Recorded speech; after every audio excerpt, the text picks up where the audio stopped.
बिस्मिल्लाहिर्रहमानिर्रहीम, अस्सलाम वालेकुम। आप फैज़ान रिजवी न्यूज़ देख रहे हैं। आज पीर 8 दिसंबर है और हम बात कर रहे हैं रूस और यूक्रेन जंग को लेकर। कुछ बहुत इंपॉर्टेंट खबरें आपके साथ शेयर करूंगा, कुछ बहुत इंपॉर्टेंट वीडियोस भी आपको दिखाऊंगा। सबसे पहले तो वीडियो में आपको दिखा रहा हूँ रशिया के हमले यूक्रेन के डिफरेंट रीजन्स के ऊपर रिपोर्ट हुए, आज भी रिपोर्ट हुए। ये सैकड़ों ड्रोन्स थे और दर्जनों मिसाइल थे। मैंने आपको बताया था कि लास्ट डे गुज़िश्ता रोज़ 700 ड्रोन्स तकरीबन और 51 मिसाइल रशिया की जानिब से फायर किया गया था यूक्रेन के डिफरेंट रीजन्स के ऊपर। यूक्रेन के दारुल हुकूमत को भी टारगेट किया गया था। लेकिन आज ये जो स्ट्राइक्स रिपोर्ट हुई हैं रशिया की, इनका टारगेट मैं आपको बता दूं, इनका टारगेट था खार्किव का रीजन और सुमी।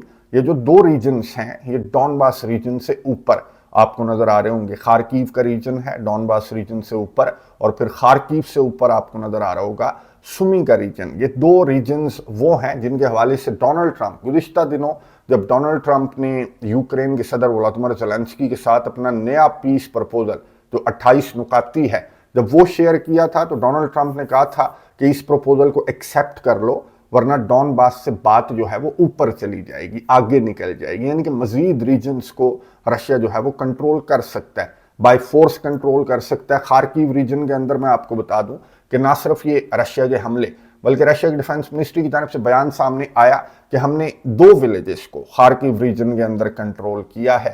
यानी कि आप खुद अंदाजा लगा सकते हैं कि अगर मजीद यूक्रेन और यूक्रेन के इत्तेहादी लटकाते रहे कि हमें डोनाल्ड ट्रंप का 28 नुकाती मंसूबा मंजूर नहीं है, हमें 20 नुकाती मंजूर नहीं है, तो रशिया की फौजें ये डॉनबास से बात जो है वो डोनाल्ड ट्रंप ठीक कह रहे थे कि बहुत आगे निकल जाएगी। अच्छा, रमजान कद्रोव की जानिब से जो चेचनिया के दारुल हुकूमत ग्रोजनी को टारगेट किया गया था यूक्रेन की जानिब से, और गुज़िश्ता रोज़ जो रशिया के 700 ड्रोन और 51 मिसाइल हमले रिपोर्ट हुए, तो ये कहा जा रहा था, चेचन चैनल्स के ऊपर कहा जा रहा था कि रमज़ान कद्रोव ने बदला ले लिया। रमज़ान कद्रोव जो है वो कैमरे के सामने आए और रमज़ान कद्रोव ने कहा कि पिक्चर अभी बाकी है। पर्सनली मेरी तरफ से यूक्रेन के सदर वोलोदिमीर ज़ेलेंस्की को एक गिफ्ट जो है वो आने वाले चंद घंटों में रमज़ान कद्रोव की जानिब से कहा गया कि एक गिफ्ट मेरी जानिब से भी ज़ेलेंस्की को मिलेगा। यानी कि एक सरप्राइज जो है वो रमज़ान कद्रोव ने पर्सनल सरप्राइज भी तैयार कर रखा है, जो कि आने वाले दिनों में यूक्रेन के सदर को पर्सनल सरप्राइज मिल सकता है।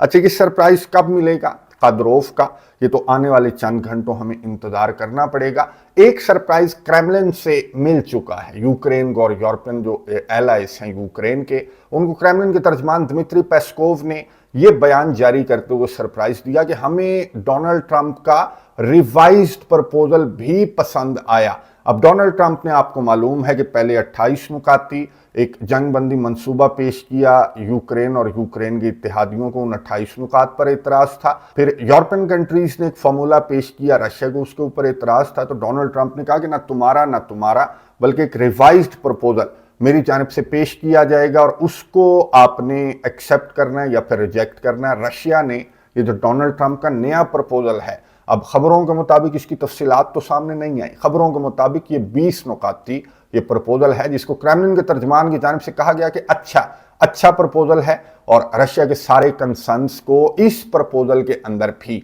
अमेरिका की जानिब से शामिल किया गया है। इसलिए हम ये जो प्रपोजल है डोनाल्ड ट्रंप का, जो रिवाइज्ड प्रपोजल है, इसको रशिया ने एक्सेप्ट कर लिया है। अब बारी है यूक्रेन की कि क्या यूक्रेन इस रिवाइज्ड प्रपोजल को एक्सेप्ट करेगा या फिर यूक्रेन की जानिब से कीड़े निकाले जाएंगे। डोनाल्ड ट्रंप से सवाल पूछा गया सहाफ़ी की जानिब से कि जी कैसा रद्द अमल है आपके रिवाइज्ड प्रपोजल पर, तो डोनाल्ड ट्रंप ने क्या जवाब दिया, ये सुन उसके बाद बात करते हैं। What's your next step in Russia-Ukraine talks after last week's negotiations? So we've been speaking to President Putin, and we've been speaking to Ukrainian leaders, including Zelensky, President Zelensky.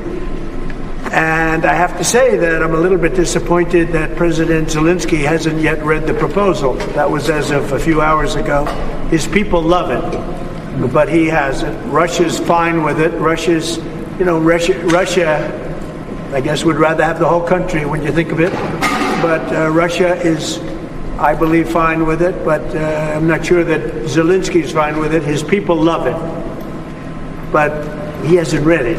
So someday you'll explain that one to me, Jeff. गुफ्तगू आपने सुनी America के सदर Donald Trump की, जिन्होंने सहाफ़ी के सवाल पर जवाब दिया कि जी मज़ाकरात अच्छे जा रहे हैं रशिया और यूक्रेन के साथ। रशिया का जो रद्द अमल है वो तो मैंने आपको बता दिया कि रशिया को ये डोनाल्ड ट्रंप का जो रिवाइज्ड प्रपोजल है ये रशिया को मंजूर है। जहां तक ताल्लुक है यूक्रेन का, तो डोनाल्ड ट्रंप ने बताया कि मैं डिसअपॉइंटेड हूं, क्योंकि अब से कुछ देर कबल मेरी यूक्रेन से बात हुई तो ये पता चला कि जी यूक्रेन के सदर वोलोदिमीर ज़ेलेंस्की ने जहमत नहीं की, ये जो डोनाल्ड ट्रंप का रिवाइज्ड प्रपोजल है इसको यूक्रेन के सदर वोलोदिमीर ज़ेलेंस्की ने पढ़ने की जहमत नहीं की। इसलिए डोनाल्ड ट्रंप जो हैं एक खास इवेंट के अंदर मौजूद थे, इसलिए वो इस तरह से बयान नहीं दे सकते थे। बड़ा संभल कर उन्होंने कहा कि मैं बड़ा डिसअपॉइंटेड हूं कि यूक्रेन के सदर को जो रिवाइज्ड प्रपोजल है इसको पढ़ने तक का टाइम नहीं मिला। अब ये कैसे पॉसिबल है कि यूक्रेन के सदर ने ये रिवाइज्ड प्रपोजल ना पढ़ा हो। खबरें इस तरह की हैं कि यूक्रेन के सदर ये रिवाइज्ड प्रपोजल पढ़ चुके हैं और यूक्रेन के सदर को ये रिवाइज्ड प्रपोजल भी पसंद नहीं आया। अब ये स्टीव विटकॉफ से टेलीफोन पर यूक्रेन के सदर ने गुफ्तगू की थी और ये टेलीफोन कॉल अच्छी नहीं गई थी, बल्कि खबरें इस तरह की हैं कि टेलीफोन कॉल वैसी ही गई है जैसे यूक्रेन के सदर की व्हाइट हाउस के अंदर डोनाल्ड ट्रंप से मुलाकात, आपको याद होगी, तो उसी मुलाकात जैसी ये टेलीफोन कॉल थी जिसको यूक्रेन के सदर ने अपने वीडियो पैगाम के अंदर कंफर्म किया कि हाँ इजी नहीं थी जो टेलीफोन कॉल थी विटकॉफ के साथ। बहरहाल यूक्रेन की जानिब से जो ऑफिशियल रद्द-ए-अमल है डोनाल्ड ट्रंप के रिवाइज्ड प्रपोजल पर, जैसे क्रेमलिन का रद्द-ए-अमल सामने आ गया कि ठीक है हमें मंजूर है, तो यूक्रेन की जानिब से ऑफिशियल रद्द-ए-अमल क्यों सामने नहीं आया, उसकी वजह मैं आपको बता दूं कि यूक्रेन के सदर लंदन के रास्ते में हैं। यहाँ पर यूक्रेन के सदर को कीयर स्टारमर रिसीव करेंगे, यहाँ पर मैक्रोन भी होंगे, यहाँ पर जो जर्मनी के चांसलर हैं फ्रीडरिक मर्ट्स ये भी यहाँ पर होंगे और ये मिलकर इस प्रपोजल पर यूं कह लें कि यूक्रेन की जानिब से या तो ब्रीफिंग दी जाएगी या फिर ऑलरेडी इन यूरोपियन कंट्रीज को लूप में हो सकता है कि अमेरिका की जानिब से रखा गया हो और ये ऑलरेडी ये डोनाल्ड ट्रंप का रिवाइज्ड प्रपोजल पढ़ चुके हों, तो इनकी जानिब से इस प्रपोजल पर हाँ या ना में जवाब सामने आएगा तो ये कीड़े निकालेंगे इस रिवाइज्ड प्रपोजल के अंदर, या फिर इनकी जानिब से एक्सेप्ट कर लिया जाएगा डोनाल्ड ट्रंप के रिवाइज्ड प्रपोजल को। अगर ये एक्सेप्ट करते हैं तो ये बहुत बड़ी खबर होगी और यूक्रेन जंग बंद हो जाएगी, क्योंकि रशिया ने भी एक्सेप्ट कर लिया। अब ये अगर यूरोपियन कंट्रीज एक्सेप्ट कर लेते हैं तो फिर ये रूस और यूक्रेन जंग जो है वो बंद हो जाएगी। लेकिन खबरें इस तरह की हैं कि यूक्रेन को और यूक्रेन के एलाइज को इस रिवाइज्ड प्रपोजल के ऊपर भी एतराज है, जो एतराज ये डोनाल्ड ट्रंप के सामने रखेंगे और फिर डोनाल्ड ट्रंप का जवाब आप खुद ही अंदाजा लगा सकते हैं कि डोनाल्ड ट्रंप का क्या जवाब होगा कि जाओ फिर लड़ लो रशिया से, लड़कर ये जंग अगर जीत सकते हो अकेले तो फिर शौक पूरा करके देख लो। अच्छा, यूक्रेन और यूक्रेन के इत्तेहादियों को जिस तरह की सिचुएशन है, मैंने आपको बताई कि मामला जो है वो डॉनबास से आगे बढ़कर, डॉनबास तो ऑलमोस्ट रशिया कंट्रोल कर चुका ना, डॉनबास से आगे बढ़कर ये मामला, ये जंग अब खार्किव और सुमी रीजन की जानिब जो है वो जाती हुई नजर आ रही है। अच्छा, कुछ का अंदाजा ये था, हम भी बात कर रहे थे कि अगर रशिया आगे बढ़ा तो ओडेसा तक रशिया जाएगा और यूक्रेन को ब्लैक सी से काटने की कोशिश रशिया की जानिब से की जाएगी। लेकिन पुतिन की स्ट्रेटजी ये है, ये नजर आ रही है इन हमलों के बाद कि पुतिन जो है वो एक बफर जोन क्रिएट करने की तरफ जाएगा, ना कि यूक्रेन को ब्लैक सी से काटने की तरफ पुतिन जाएगा, बल्कि पुतिन जो है वो अपना बॉर्डर, एक बफर जोन जिस जानिब पुतिन जाता हुआ नजर आ रहा है खार्किव और सुमे की जानिब, तो खैर ये जंग जो है वो फैलती हुई नजर आ रही है। तो ये देखते हुए यूक्रेन को इस मंसूबे को एक्सेप्ट कर लेना चाहिए, या फिर ये हमले देखते हुए जो रशिया के हमले हैं, फिर रमज़ान का द्रोव की जानिब से भी एक गिफ्ट जो है वो भेजा जाएगा। बड़े बड़े सरप्राइजेस यूक्रेन को मिल रहे हैं। ये हालत मैं आपको दिखा रहा हूँ कि यूक्रेन के दारुल हुकूमत के अंदर रिपोर्टेडली 15 घंटे पावर कट रहा यूक्रेन के दारुल हुकूमत के अंदर, और ये रशिया के हमलों के बाद यूक्रेन के दारुल हुकूमत समेत यूक्रेन के डिफरेंट रीजन्स की ये हालत है। बल्कि यूक्रेन की तो ये हालत है कि ये ट्रेन में आपको दिखा रहा हूं, ये सोवियत इरा का इंजन है। इस ट्रेन का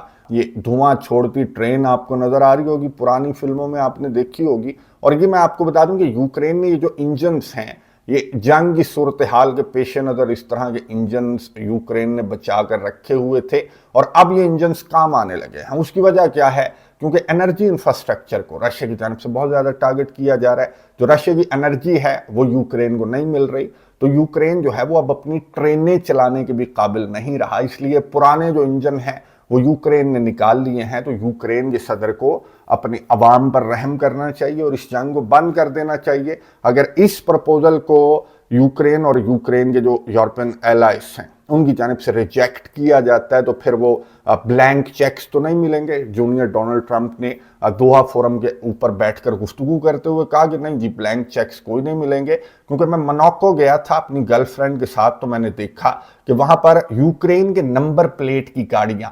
50% हमें नजर आई। यानी कि यूक्रेन के अंदर करप्शन इतनी है कि यूक्रेन के जो सीनियर वुज़रा हैं, बल्कि चीफ ऑफ स्टाफ जो राइट हैंड था यूक्रेन के सदर का, उसको भी फारिग कर दिया गया करप्शन स्कैंडल की वजह से। अब ये ब्लैंक चेक्स यूक्रेन को नहीं मिलेंगे, अमेरिका की तरफ से भी नहीं मिलेंगे, और यूरोपियन जो अवाम है वो भी एहतजाज करेंगे। इनकी हुकूमतों के लिए भी खतरा पैदा हो जाएगा कि इस यूक्रेन को, इस करप्ट यूक्रेन को आप ब्लैंक चेक्स क्यों प्रोवाइड कर रहे हैं। चाहिए बंदा आपको याद होगा, दिमित्रो कुलेबा, ये यूक्रेन का फॉरेन मिनिस्टर रहा।